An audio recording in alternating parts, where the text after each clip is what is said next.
அருள் அமுதம். ஹரி ஓம். ஸ்ரீ குருப்யோ நமக. நம்முடைய இந்த அருளமுதம் என்கின்ற யூடியூப் சேனல் வழியாக நாம் அநேக தெரியாத விஷயங்களையெல்லாம் பதிவிட்டு கொண்டு வருகிறோம். கடந்த ஒரு மாதங்களாக இதை கண்டு ஏராளமான லட்சக்கணக்கான பேர்கள் எங்களுக்கு ஃபோன் மூலம் அடியேனை தொடர்பு கொண்டு நிறைய விஷயங்களை பரிமாறிக்கொள்கிறார்கள். தங்களுடைய சந்தோஷங்களை பரிமாறிக்கொள்கிறார்கள். அது மட்டுமில்லாமல் இதற்கு எல்லோரும் சப்ஸ்கிரைபும் செய்கிறார்கள். எனவே இதுவரை சப்ஸ்கிரைப் செய்யாதவர்கள் உடனடியாக சப்ஸ்கிரைப் செய்து கொள்ளுமாறு அடியேன் வேண்டிக் கொண்டு, இப்பதிவிலே நாம் புது வீடு கட்டுவோர், அதாவது அடுக்குமாடி வீடு இல்லாமல் புதிதாக தனி மனையிலே வீடு கட்டுவோரும், அடுக்குமாடி வீடு புதிதாக கட்டுவோரும் அனைவருக்குமாக ஒரு சிறந்த பதிவினை நாம் இப்பதிவிலே பார்க்க இருக்கிறோம், விஷயத்தை பார்க்க இருக்கிறோம். எல்லாரும் வீடு கட்டணும் முடிவு பண்ணோடனே நேரடியாக ரிஜிஸ்ட்ரேஷன் பண்ணிடுறான். பண்ண உடனே அதுக்கு ஒரு பூமி பூஜை பண்ணுறதுக்காக வேண்டி அந்த இடத்த உடனே க்ளீன் பண்ணுறான். க்ளீன் பண்ணும் பொழுது அதில் சில சமயத்தில் அது ரொம்ப நாள் புற்று மாதிரி காடுகள்லாம் செடிகள்லாம் வளர்ந்து அதில் புதர் மாதிரி இருக்கும். அப்போது ஒரு ஜேசிபி எந்திரத்தை வச்சு ஃபுல்லாக க்ளீன் பண்ணிடுறான். பண்ணும் பொழுது அங்கே பாம்பு புற்றுகள் இருக்கும், சின்ன சின்ன புற்றுகள் இருக்கும். அந்த புற்றுகளில் பாம்புகள் வசிக்கும். சில புற்றுகளில் பாம்புகள் முட்டையிட்டிருக்கும். சில புற்றுகளில் முட்டையிட்டு சின்ன பாம்புகள் உள்ள அந்த புற்றுக்குள்ளே இருக்கும். இந்த தாய் பாம்பு நாகர் வெளியே போயிருக்கும். அப்போ இந்த ஜேசிபி எந்திரத்தின் மூலமாக அதை க்ளீன் பண்ணும்போது அந்த புற்றெல்லாம் இடிச்சிடுவான். அப்போ அந்த சிறு குட்டியாக இருக்கக்கூடிய பாம்புகளும் அது மட்டும் பாம்பு முட்டைகளெல்லாம் அழிஞ்சிடும்.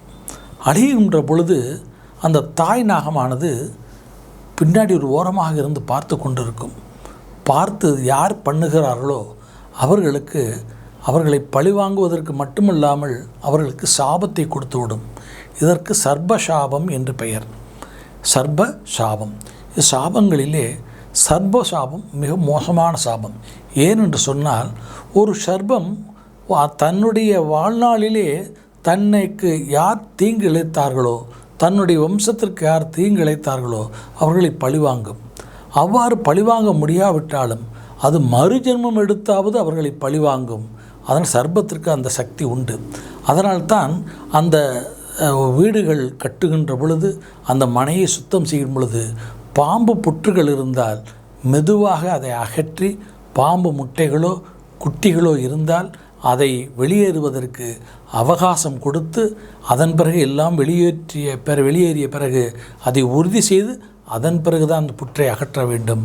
இல்லை என்றால் அந்த குடும்பத்திற்கு சர்ப சாபங்கள் அவர்களுடைய குழந்தைகளுக்கும் 3 தலைமுறைகளுக்கும் அவருடைய குழந்தைகளை பாதிக்கும். இதனால் திருமண தடைகளும் குழந்தையின்மையும் அநேக சரீர உபத்திரங்களும் சர்ம நோய்களும் கூட ஏற்படும். இதெல்லாம் அந்த நாகசாபத்திலிருந்தும் சர்பசாபத்திலிருந்து வருகிறது. இன்றைக்கு அநேக பேர்களுக்கு குழந்தை இல்லை, திருமணமின்மை காரணம் புது வீடுகள் கட்டும் பொழுது இதை யாரும் கவனிப்பதில்லை. இனிமேலாவது புது வீடுகள் கட்டுபவர்கள் அங்கே புற்று இருக்கிறதா, நாகர்கள் இருக்கிறதா என்பதை அகற்றிவிட்டு புது வீடு கட்ட வேண்டும் என்று அடியேன் பதிமூல வேண்டுகோள் விடுக்கிறேன். அது மட்டும் இல்லாமல் சில மனைகளிலே விருட்சங்கள் என்று சொல்லக்கூடிய மரங்கள் இருக்கும். அந்த மரங்களிலே பறவைகள் கூடு கட்டி முட்டையிட்டு குஞ்சுகள் பொரித்திருக்கும், இல்லை முட்டையிட்டு இருக்கும். அந்த தாய் பறவையானது வெளியே சென்று இருக்கும். அது காகமாக இருக்கலாம், அல்லது வேறு சில குருவிகளாக இருக்கலாம், கிளியாக இருக்கலாம். எந்த சாபங்களிலே பட்சி சாபம் என்று ஒரு சாபம் இருக்கிறது. சாபங்களிலே கோஷாபம், பட்சி சாபம், சர்பசாபம், இந்த 3 சாபம் இருக்கிறது. அதிலே இந்த பட்சி சாபம் என்ற ஒரு சாபம், இது கிளியின் மூலமாக வரும், எல்லா பட்சிகள் பறவைகள் மூலமாக வரும், காக்கைகள் மூலமாக வரும். காக்கையினுடைய கூட்டை ஒரு மரத்தை இடத்தை க்ளீன் செய்யும் பொழுது ஒரு மரத்தை வெட்டிவிட்டால் அந்த விருட்ச சாஸ்திரத்திலே அந்த விருட்சங்களிலே பறவைகள் இருந்தால் அந்த மரத்தை வெட்டக்கூடாது, கூடுகளிலே குஞ்சுகள் இருந்தால் மரத்தை வெட்டக்கூடாது என்று சாஸ்திரம் சொல்லுகிறது. அவ்வாறு வெட்டிவிட்டால் அந்த பட்சிகளுடைய வம்சத்தை அழிப்பதனால் அந்த பட்சி சாபமானது ஏற்பட்டு அது அவருடைய வம்சத்திலே பிறக்கக்கூடிய குழந்தைகளை மிகவும் பாதிக்கும். அந்த குழந்தைகள் தைரியமின்மையாகவும் மனோ அழுத்தத்தாலும் மனோவியாதிகளாலும் இன்றைக்கி சொல்லக்கூடிய ஆர்டிசம் என்று சொல்லக்கூடிய நோய்களாலும் மன வளர்ச்சி குன்றியும் குழந்தைகள் பிறப்பார்கள். இதெல்லாம் இந்த விருட்ச சாஸ்திரத்தை புது வீடு கட்டுவர்கள் அவர்கள் அதனை சிரத்தையாக முறைப்படி செய்யாதான் காரணம். அந்த அடிப்படையிலே மரங்களை வெட்டுவதற்கு முன்பு, அகற்றுவதற்கு முன்பு மரத்திலே கூடுகள் இருந்தால், அதில் பறவைகள் இருந்தால் அவைகளை பறப்பதற்கோ அல்லது முட்டைகள் இருந்தால் அந்த முட்டைகள் குஞ்சு பொரித்து அதுகள் பறப்பதற்கோ அவகாசம் கொடுத்து அந்த மரத்தை அகற்ற வேண்டும். அவ்வாறு மரத்தை அகற்றும் பொழுது அந்த மரத்தை ஒரு விருட்சத்தை நாம் வெட்டினால் 5 விருட்சங்களை நாம் நட வேண்டும் என்று சாஸ்திரம், 10 விருட்சங்களை நட வேண்டும் என்று சாஸ்திரம் சொல்கிறது. குறைந்தபட்சம் 5 தென்னை மரங்களையாவது சிவாலயங்களில் போல் நட வேண்டும் என்று சொல்கிறது. ஏனென்று சொன்னால் இந்த சரீரத்துக்கு அதிபதி ருத்ரன், சிவன். எனவே சிவாலயங்களில் போய் ஒரு மரத்தை வெட்டினால் 5 தென்னை மரங்களை ஒரு சிவாலயத்தில் நட்டி பராமரிக்க வேண்டும் என்று சொல்லுகிறது சாஸ்திரம். அது மட்டும் இல்லாமல் அந்த மரங்களிலே இந்த பறவைகள் கூடு கட்டியிருக்கின்ற பொழுது காக்கையினுடைய கூடு இருந்தால் அந்த காக்கையினுடைய கூடு நாம் அழித்து விட்டால் பிதுர் சாபங்களுக்கு ஆளாகுவோம். மற்ற பறவைகளுடைய கூடுகளை அழித்து விட்டால் பட்சி சாபங்களுக்கு ஆகவும், கிளியுடைய கூட்டை அகற்றிவிட்டால் ரிஷியனுடைய சாபத்திற்கு ஆளாகும். இவ்வாறாக ஒரு வீடு கட்டுபவர்கள் இந்த மனையை சுத்தப்படுத்தும் பொழுது புற்று இருக்கிறதா, மரங்கள் இருக்கிறதா, வேறு எதுவும் உயிரினங்கள் இருக்கிறதா என்று பார்த்து அவைகளை அப்புறப்படுத்தி அவர்களை கொல்லாமல், அவர்களுக்கு எந்த தீங்கையும் இழைக்காமல் இந்த பொது வீடு கட்டினால் அந்த வீடு அவர்கள் சுகமாகவும் சௌக்கியமாகவும் வாழலாம். அது மட்டும் இல்லாமல் சில பூமியிலே பல வருடங்களாக அந்த பூமி காலியாக இருந்திருக்கும். அந்த இடத்திலே நல்ல விஷயங்களும் நடந்திருக்கலாம், துர்மரணங்கள் நடந்திருக்கலாம். அந்த இடத்திலே துராத்மாக்களுடைய சஞ்சாரங்கள் இருக்கலாம், துர்தேவதைகளுடைய சஞ்சாரங்கள் இருக்கலாம். ராட்சசர்களே, பூத பிரேத பிசாச ராட்சச பிரம்மராட்சச ராட்சசர்கள்லாம் காளி மனையிலே வாசம் பண்ணுவார்கள், துராத்மாக்கள் வாசம் செய்வார்கள். இந்த அகால துர்மரணம் அடைஞ்ச ஆத்மாக்கள் எல்லாம் அந்த மாதிரி இடங்களிலே வாசம் செய்வார்கள்.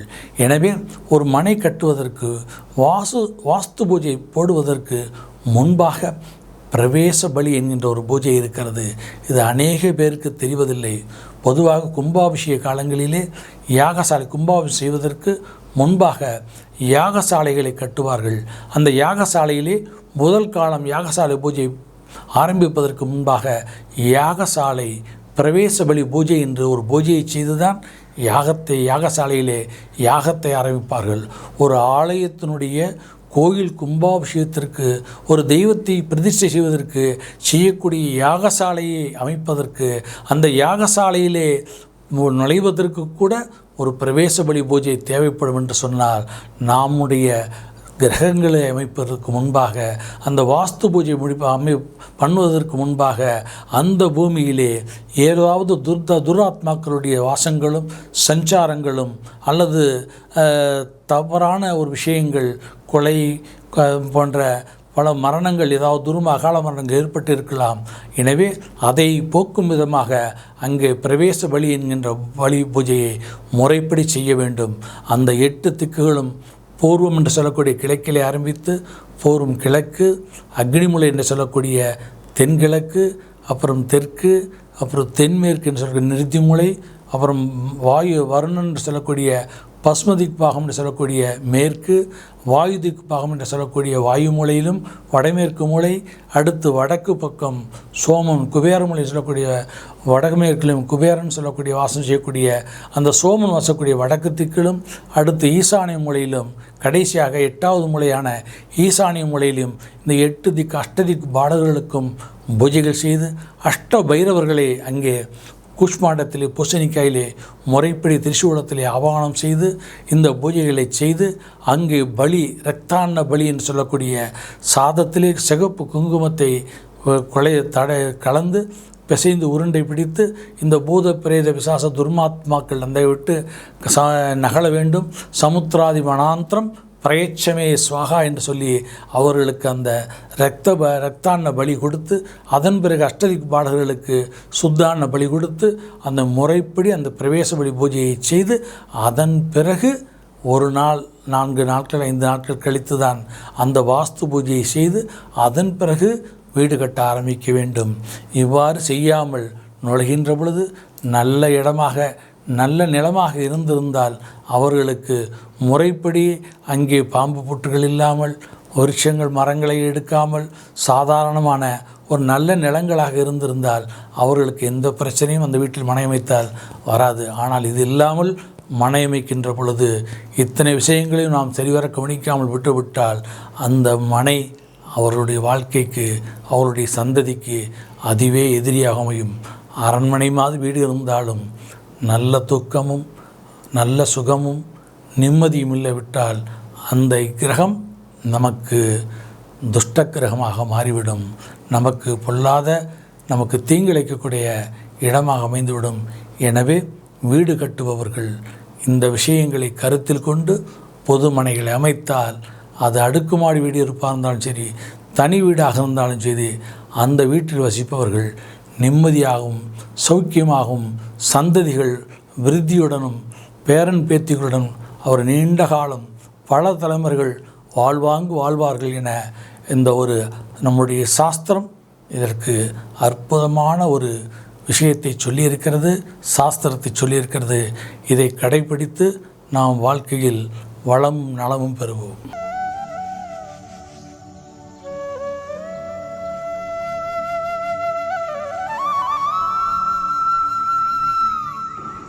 அருள் அமுதம்.